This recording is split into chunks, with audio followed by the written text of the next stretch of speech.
From HanselMinutes.com, it's Hansel Minutes, a weekly discussion with web developer and technologist Scott Hanselman. This is Lawrence Ryan announcing show number 342, recorded live Thursday, October 18th, 2012. This episode is brought to you by Telerik, offering the best in developer tools and support. Online at telerik.com. And by Franklins.net, training developers to work smarter. And now offering GesturePak, a powerful gesture recording and recognition system for Microsoft Connect for Windows developers. Details at gesturepak.com. In this episode, Scott talks with Paul Lutus. Paul was an electronics designer for the Space Shuttle program and author of the best-selling Apple Writer. Hi, this is Scott Hanselman. This is another episode of Hansel Minutes, and today on the phone I've got Paul Lutus. He is a computer programmer and a former NASA designer, but his career has expanded much beyond NASA because he retired at about 35 and went on to do all sorts of other interesting things. Thank you, sir, for chatting with me today.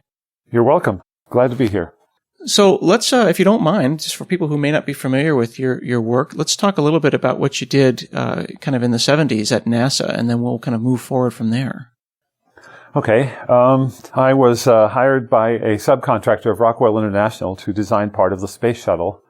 My job was to design high-efficiency electronic inverters that take the shuttle basic power from the fuel cells, the 28-volt fuel cells, and convert it into power suitable for running lamps. And so my inverters went into all the lamps on the shuttle. When you see a news footage of the shuttle and all the lights in the crew quarters and on the flight deck, those are all my lights that run by my inverters. Wow. So that was my small contribution to the shuttle. Mm-hmm. And when someone calls you and says, "Hey, we're going to go ahead and do this space shuttle thing," I mean, and it's the 70s, you've gone to the moon in recent memory, so it's not complete science fiction, but certainly the idea of a reusable shuttle must have felt a little bit science fiction-y. It did. I actually, as the program went along, my involvement in the program extended over about 5 years. As the program went along, it became obvious that it was going to be a very, very complicated spacecraft, more complicated than any other had ever been. And I don't think any of us in the program had any precondition of what was going to take place during the program. But it was obviously complex. At one point, Rockwell International arrived and said, "Look, we have a problem with the fuel cells. We told you 28 to 32 volts was the limits to stress your inverters. We now realize that at times the voltage is going to go up to 38.5 volts. What problem, if any?" And my managers, all intent on smoothing the road, were intent on saying, "Oh, no problem. We haven't any problem with that." And I argued, and finally I was threatened to resign because I knew that the Apollo disaster, which was fresh in everybody's mind in those days, resulted from people cutting corners, and I was unwilling to cut corners. So I had quite a tiff about that. And I just said, "Look, we can't allow this. We have specifications, and the voltage limits are the things we've agreed to." And suddenly they're asking for a rather large increase in the stress on the components, and it just isn't going to work. We have to reevaluate the design. So because I threatened to resign, and because I pushed my resignation letter into more hands than absolutely necessary, they backed down, and I was able to get the review done and make the modifications that were required to make it safe. But after the Challenger disaster in 1986, what came out of Morton Thiokol, the subcontractor responsible for the solid rocket boosters, sounded very familiar to me because they also had exactly the same thing. Some engineer who knew the system intimately well was objecting and saying, "You can't launch under those conditions." And his managers overruled him and said, no, we can't say that to NASA. We got to tell them it's all right. And the next morning, the shuttle blew up. So I didn't feel so overcautious when that happened.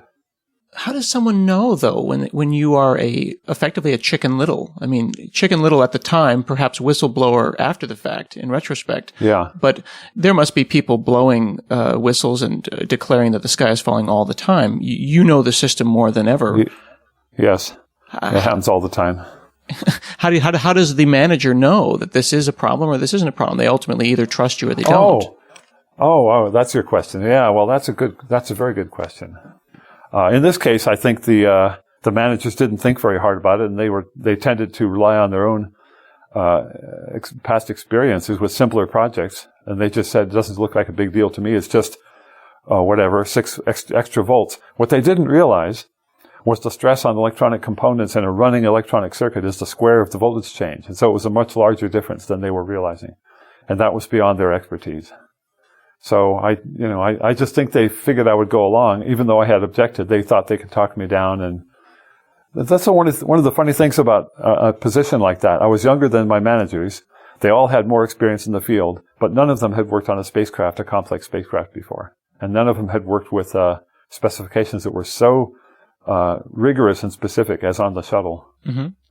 So I think they were inclined to just tell me that I didn't know what I was talking about. But as it turns out, I was able to put a component on a test rig and make a deliberate installation error, such as might happen on the production line, and blow it up by putting 38 volts on it. It exploded. Oh, and at that point, I think they began to realize that I wasn't just being a nervous Nelly or whatever the expression is. That's a fairly explicit way of making your point.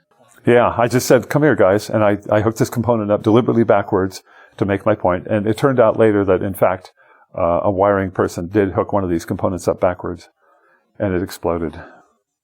Wow. So that pretty much did the job.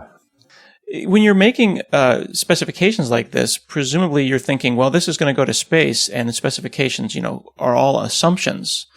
You can specify things like voltage, but then there are also environmental things that you think you're specifying, but then, who knows what's going to happen. Actually, specifications for spacecraft don't allow any leeway for the person reading them. They don't say, we think this might happen or we think that might happen. They just say, the component shall survive the following temperature range and the following pressure range.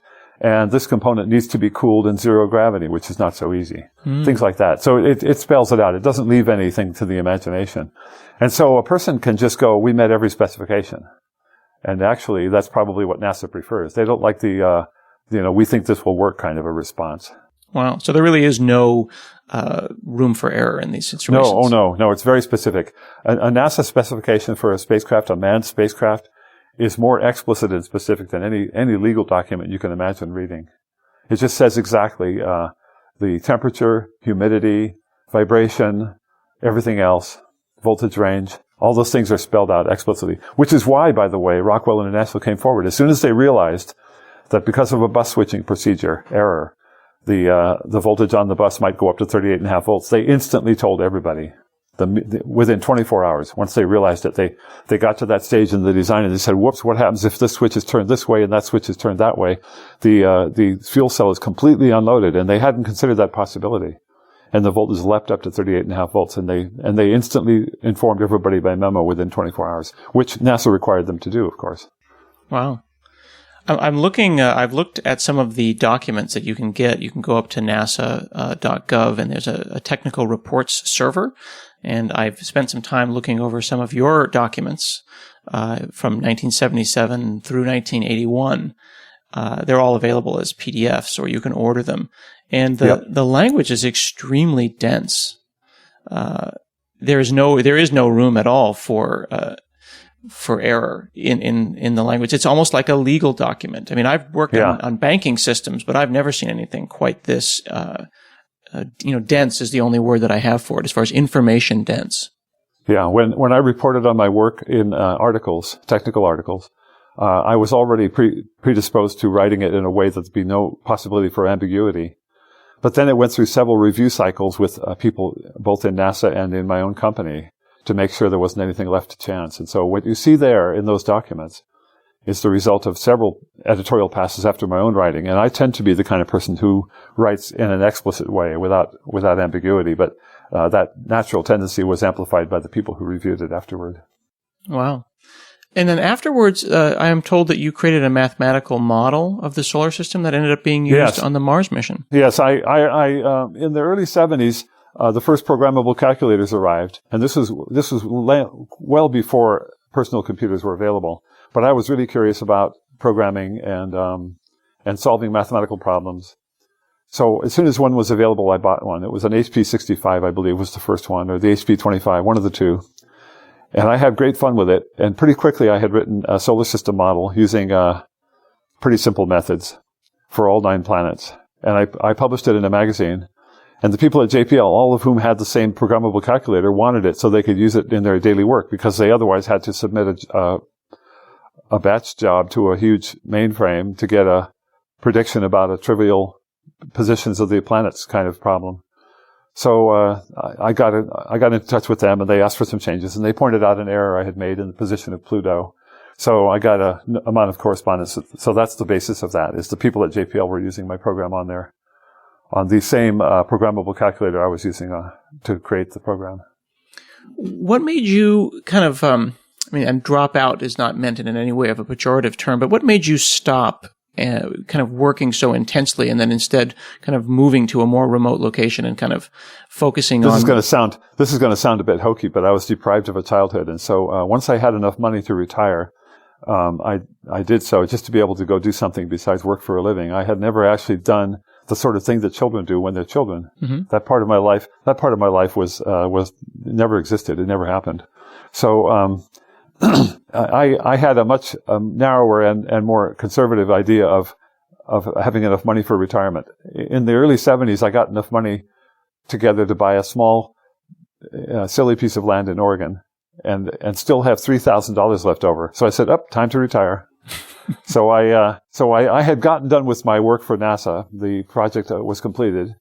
And the people I worked with obviously wanted me to stay on and work on a lot more things because I was pretty good at what I did.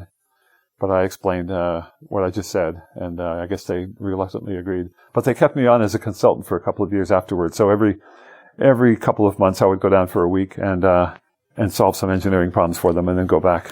And I had a vegetable garden, and I had a little wood-heated cabin and things like that. It was great fun. And so I did my back to the woods phase in the middle of the 70s when apparently everyone else was doing it. And then the fun part, I was sitting in my little cabin, my 12 by 16 foot cabin, reading a copy of Scientific American with a kerosene lantern. And there was an advertisement for the Apple II. It was 1977. There was an advertisement for the Apple II. And I said, oh my God, this is better than even a programmable calculator. So I ordered one with 2/3 of the money I had left. I ordered an Apple II, thinking how much fun it would be to play with. I wasn't thinking about anything else beyond that. Just to have a computer of my own was just mind-boggling to me at the time. And then about 2 years later, a magazine asked me to write an article about Einstein's theory of relativity for the centennial, 1979, of Einstein's birth. So I started writing the article, and it was a bit more complicated than the articles I'd written for them in the past. There's a bunch of different bits and pieces to special relativity. It's not so easy to write about for a popular audience. And so pretty soon I had pieces of paper all over the room with little bits and chunks of ideas that I wanted to get into the article, but in exactly the right order. The thing about special relativity is you can't skip over anything, and you don't want to put something complicated in too early if it isn't tied in with what's around it. So it's a perfect place for some kind of a textual organizer. So then I thought, okay, I have an Apple II, and I've been programming various silly programs with it. Maybe I'll write a program to organize all these bits and pieces of notes, and I can move them around on the screen and just add things and remove things. So in parallel, I started writing a word processing program and the article for the magazine. So I was the customer of my program, and I was using the program half the time and writing the program half the time. And I called it Lexicalc, which is a program name that hasn't been used yet, probably because I told people they couldn't use it. But anyway, I called it Lexicalc, and I envisioned that it would be popular like VisiCalc, and it would be for words what VisiCalc was for numbers. Anyway, Apple heard about it, and by then they realized that they couldn't sell any more Apple IIs unless they had some programs readily available for people who weren't themselves programmers. In other words, end users of personal computers. So they were more than excited about having more applications available. So they heard about my program, and they asked to see it. So I rode my bike down to the mailbox with a big manila envelope, thinking to myself, hey, maybe they'll like my program. Maybe I'll make $100. And in the next 5 years, it became a bestseller. It was available worldwide, and it was called Apple Writer. And that's why I retired. And one of the reasons I retired is I really made a lot of money on that program, and I retired again. I guess one could say that I retired from my retirement. Hey, this is Scott, and I am really excited about these guys. This is a special offer from our friends at DN Simple. True story, Carl reached out to DN Simple to ask them if they wanted to advertise with Hansel Minutes because we like them that much. It was a kind of a funny thing. They didn't come to us. We went to them because we think DN Simple is great. It's a hosted DNS service that you use to manage your domain names. Prices start at about $3 a month for up to 10 managed domains. You can also use DN Simple to register domain names, purchase SSL certificates. All of my domains have been moved off of GoDaddy and are now at DN Simple. I like it because there's an application on my iPhone. I can manage my DNS from there. There's an API that you can use. The best part actually is these one-click services. So you can register a domain, get it up and running in a couple of minutes, and then go in and apply services to it. So you can say, this domain is for Google Apps, and this domain is for GitHub pages, and this domain is for Postgres. And they know the DNS records and set them up for you.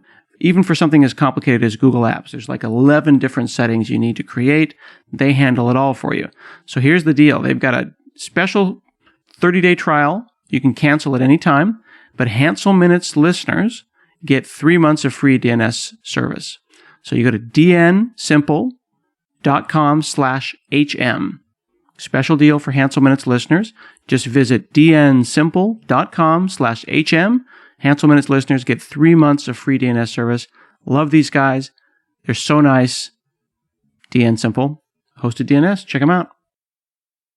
Were you clever enough or prescient enough to keep them from giving you $100 and then running off with the money? Actually, things worked my way. I think nature favored me in spite of my silliness. The original version of Apple Writer I sold to Apple outright for $7,500. But the problem was they had no programmers at Apple to improve it, and people wanted improvements right away. They wanted a wider display, more characters, upper and lowercase, all kinds of things like that. And especially as the Apple II hardware evolved and made it possible to display upper and lowercase characters and 80 columns wide, all those sorts of things. And so finally, after a while, they just gave up and they said, do you have a new version of your program? I said, yeah, but one, it's a completely different version. It has nothing to do with the previous one, which was true. And two, I'm not selling it to you. We'll do a royalty arrangement. And by then they had anticipated that would be the case because of how badly the first one went. They took my program, the one I sold to them for $7,500, and stripped out my name and copyright notice and sold it as an Apple product. And I asked them how they thought they could do that, and they said, well, you didn't tell us we couldn't. So, anyway, so I got a chance to have a preview of what could go wrong where the stakes weren't very high in the late 70s before the main stream event took place. So I was able to benefit from my past mistakes in a way that no great loss was incurred. So the new program, which I had totally rewritten and had made it much more efficient. And I insisted on a number of things. One, it was royalties only. I wasn't selling them the program. And two, they couldn't take out my name. So the only reason I'm a household, or was a household name in the personal computer world in the mid-80s, for example, was because of that. I told them they couldn't take my name out of the program.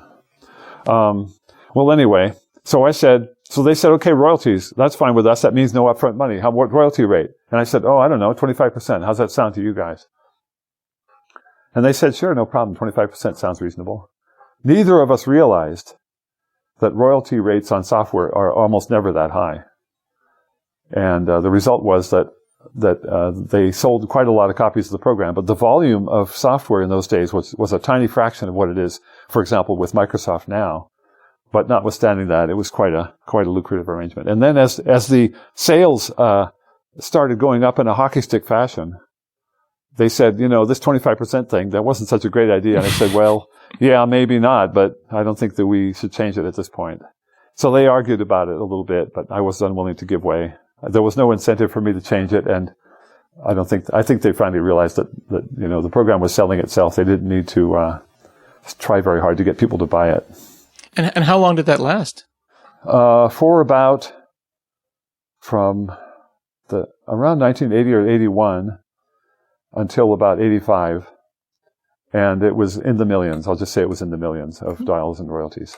But when these things go up in a hockey stick fashion, I know I wrote an application for the original Palm Pilot, and it went up in a hockey stick fashion, and we made all sorts of money, and then it just disappeared. Huh. It just disappeared. Well, it just dropped off. What was happening in the early to mid 80s was that people were buying more Apple IIs because there was a program, or there was VisiCalc and Apple Writer were the two best-selling programs at the time.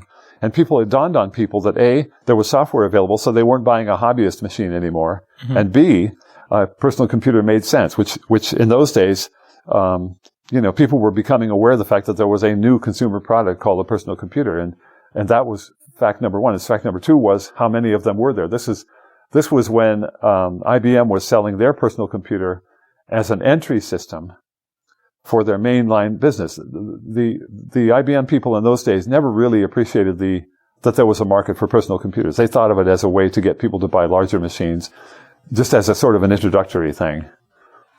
And they actually called it the entry system. That was their name for it, internal to IBM. Oh, I have a story about IBM. At the height of Apple Writer's popularity, IBM called me up, and they said, we'd like something like Apple Writer for the IBM PC. I said, okay, what business terms? And there was a long pause. They were accustomed to talking to programmers who weren't their own managers. And so I think they were shocked by the fact that I instantly switched over to the business mode. Anyway, they said, well, we have this worked out. We'll give you $100,000 in royalties, after which we own the program. And I said, $100,000 in royalties. Let's see. That's 10 days of royalties on Apple Writer right now, which was true. And there was a long pause on the phone line. I think they realized at that point they weren't going to get anywhere.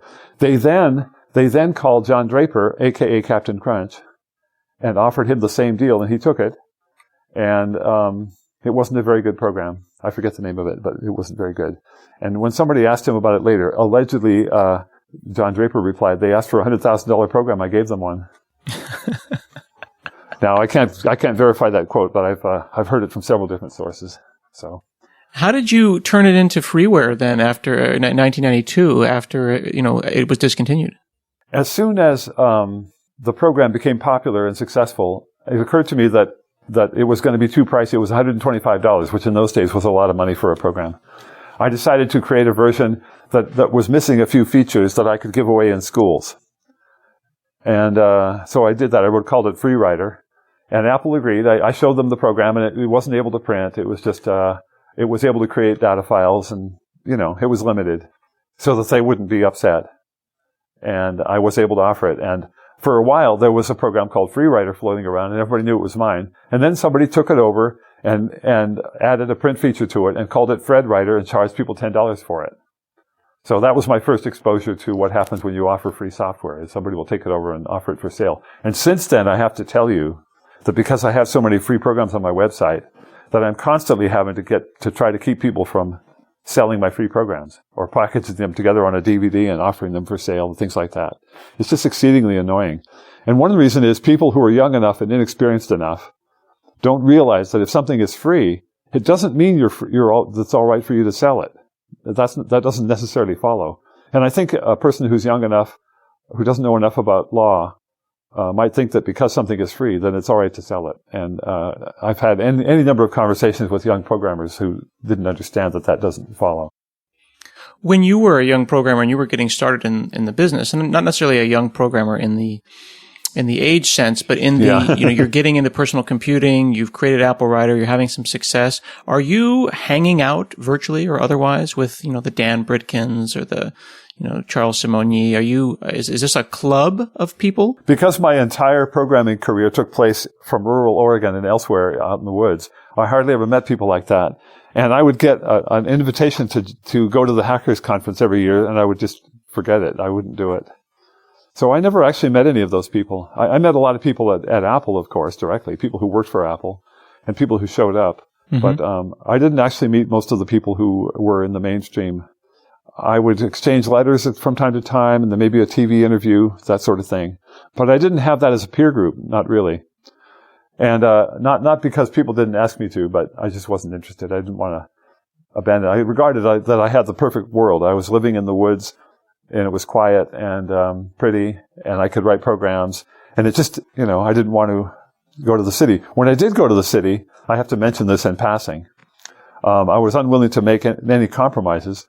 And the distance between where Apple was located in Cupertino and the San Jose Municipal Airport was maybe, I don't remember, maybe 10 miles, 12 miles. And so what I would do is I'd ride my bike to the airport where I had my airplane. This was when I had royalty money, right? Mm-hmm. And I'd put my bicycle in the airplane and fly down to San Jose, land the airplane, take the bicycle out of the airplane, and ride my bike to Cupertino. And people who saw me showing up, they didn't quite, we thought you lived in Oregon. Well, yeah, I do. And I just rode my bike down. You rode your bike all the way down, just to have a little mini flight in the middle. I didn't necessarily mislead them to that extent, but I think it took them a while to realize that I was mixing bicycles and airplanes. What do you feel about building software as a single individual, where you've built Apple Writer and you've built Arachnophilia, and you've built stuff where you understand it from the beginning to the end, versus working on something larger than any one human could possibly understand, like a subsystem within the space? I'm not sure my opinion on that subject is worth very much, since I've never done the latter that you just described. But you built a subsystem as part of a larger system that then, became part of the space shuttle. Yeah, but that was electronics. Is there that much of a difference? Is not creation of a system creation of a system? It's very different. If you write a piece of software as a team with other software developers, you have to be very careful about naming conventions and interfacing and all that sort of thing. If you create a piece of a spacecraft, all you need to be aware of is where it mounts physically and what the voltage is that it's going to be driven by. So it's much, much simpler. Now, that's obviously not true for all spacecraft work. If I had been responsible for part of the avionics or something like that, that would have been different. I see. But the irony was that my inverters appeared all over the space shuttle, 20 or 30 of them altogether, in the cargo bay, in the crew quarters, on the flight deck. But they were all pretty much alike, and they were individually quite simple, because all they had to do was be hooked up to 28 volts, and they provided light. So it was much simpler, And by the way, once I realized how simple the outcome was, the desired function was, I made the design as simple as humanly possible. I had a very simple design, which I did deliberately. A lot of people in the field of electronics would like to have a design complex enough that it ends up being an advertisement for their ingenuity. I didn't feel that way about it at all. All I wanted to do was not catch fire and kill astronauts. That's all I cared about. So I deliberately chose the simplest possible design. And when people read the documents we were referring to earlier online, they can see that it's extremely simple. I did all I could to eliminate parts and limit the parts count, so that there'd be fewer modes of failure. So I think actually a large software project with multiple programmers is way more complicated. And in fact, it's quantitatively so different that it ends up being qualitatively different. So even in hardware design, I've never had a big teamwork component where I had to name things in certain ways and learn how to communicate in certain ways. And certainly in the world of software, I'm really an atavism, a throwback. I've never worked on a software project with even one other person in my entire career. Wow. Have you taken your love of simplicity or your striving for simplicity and applied it to the software that you did and do continue to create? Oh, yes. And I also release most of my source code. On most of my projects, my source code is released so people can look for themselves and see that I name things in certain ways to make it easy to sort things out. So yes, I try to avoid complexity there also. And as I get older, the reason becomes more obvious. I don't want to not be able to understand my own projects after 5 years. Yeah, coming upon software after the fact. That's a big danger as you get older. And even at the peak of one's career, if one writes a complex piece of software with the intent of blowing the minds of people around them, the risk is that after 90 days, they won't understand their own code. I try to avoid that one. So you release things for free and you put them out there, but you do still maintain copyright. You've put out software. You've put out your book. I'm sure you know the reason why. If I release a program and don't have a copyright on it, people will take it and incorporate it into their own projects and offer it for sale. In fact, I have to tell you that a number of occasions where I have released under the GPL, people have taken the code and just stripped out the GPL notice and used it in their project. Oh, wow. Because of that mentality. I actually don't think most of the people who do that have criminal intent. They're just too young and inexperienced to understand that the fact that something is free doesn't mean that they can sell it. They take it over and sell it. It doesn't mean that. What makes you want to put things out for free? I mean, you put out a book when you did your Around the World solo sale. Now we're switching over to the truly philosophical. Yeah. Well, since I retired at the age of 35, I always wanted to retire as young as possible and go play, because I never got to play when I was a kid. And I always thought that was a lack in my background. But what didn't occur to me, that if I succeeded in retiring, that I would face a problem that I certainly hadn't anticipated, which was that I needed to feel as though I was accomplishing something, that I had constructive work.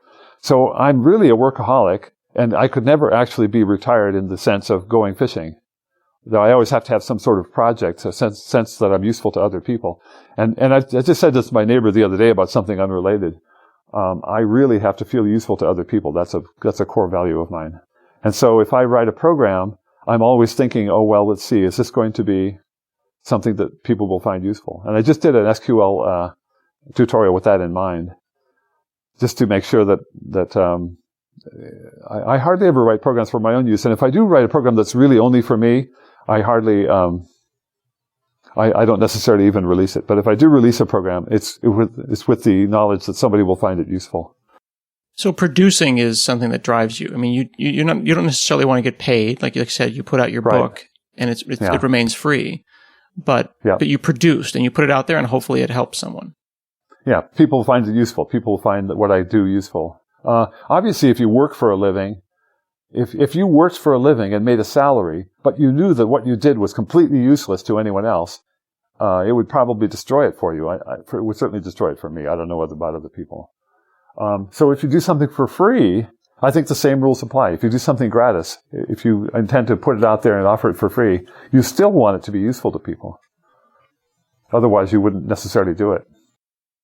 Let me ask you this in closing. What is the thing that you are the most proud of? What accomplishment are you the most proud of, free or otherwise? Oh, okay. Here's my answer. When I lived in Oregon and I was getting royalties for Applewriter, I became aware of the fact that, I'm not going to say which town in Oregon, there was a 15% pregnancy rate at the local high school. And so I single-handedly started a Planned Parenthood clinic in that town against fierce local opposition with my own funds. And there were death threats, and there were firebombings of doctors' offices, and all kinds of things.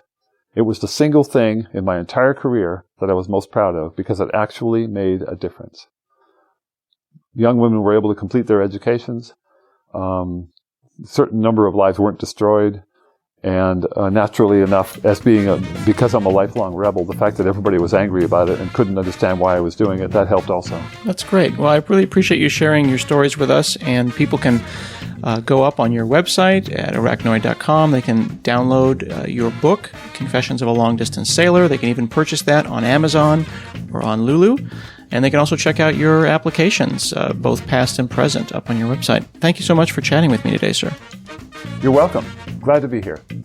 This has been another episode of Hansel Minutes, and we'll see you again next week.